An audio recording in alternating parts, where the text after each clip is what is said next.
سفیان بن عینہ نے بیان کیا، انہوں نے کہا کہ میں نے زہری سے سنا، انہوں نے سالم سے، اور انہوں نے اپنے باپ عبداللہ بن عمر سے کہ نبی اکرم صلی اللہ علیہ وسلم کو اگر سفر میں جلد چلنا منظور ہوتا تو مغرب اور عشاء ایک ساتھ ملا کر پڑھتے۔ صحیح بخاری حدیث نمبر 1106۔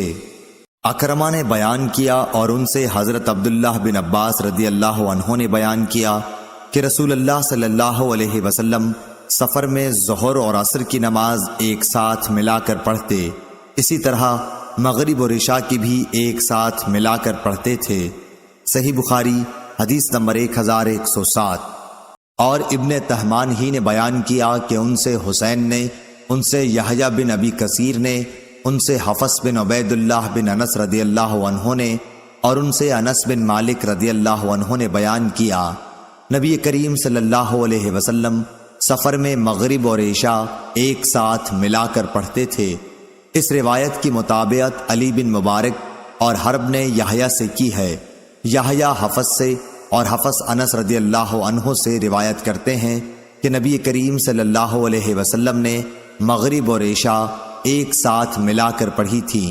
صحیح بخاری حدیث نمبر 1108۔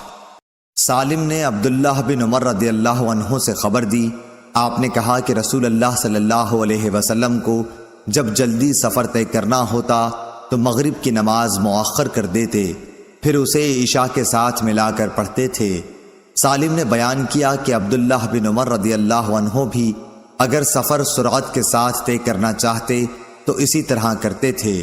مغرب کی تکبیر پہلے کہی جاتی اور آپ 3 رکعت مغرب کی نماز پڑھ کر سلام پھیر دیتے، پھر معمولی سے توقف کے بعد عشاء کی تکبیر کہی جاتی اور آپ اس کی 2 رکعتیں پڑھ کر سلام پھیر دیتے۔ دونوں نمازوں کے درمیان 1 رکعت بھی سنت وغیرہ نہ پڑھتے، اور اسی طرح عشاء کے بعد نماز نہیں پڑھتے تھے، یہاں تک کہ درمیان شب میں آپ اٹھتے اور تہجد ادا کرتے۔ صحیح بخاری حدیث نمبر 1109۔